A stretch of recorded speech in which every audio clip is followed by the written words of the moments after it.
Wanted to take a video, maybe explaining it in the video would be a little easier. When I pulled it out of the box, the first thing I looked at is this right here, because this is the whole reason I needed a new one, because this pivot point for the headlamp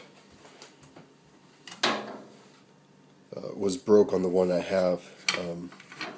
This piece right here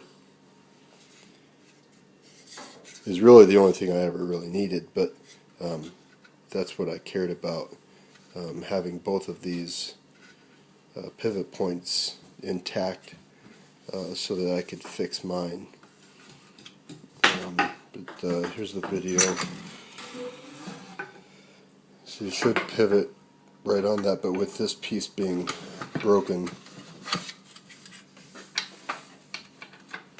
it can't latch onto this bolt. It needs to go around the bolt too, just like this one does over here. I'm probably giving you guys way more information. You guys, I'm sure you already know this, but just to let you, I guess, know in case you didn't or whatever. But yeah, it looks to me like this piece can come off, detached from everything else,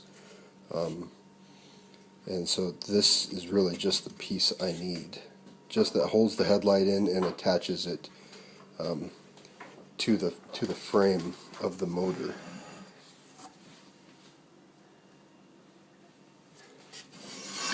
Yeah, I don't know if you guys have one like that in your shop or not. But yeah, I can't do anything with this one. So let me know what you guys think, or if you have one that we could swap out for it, that'd be nice. Appreciate it.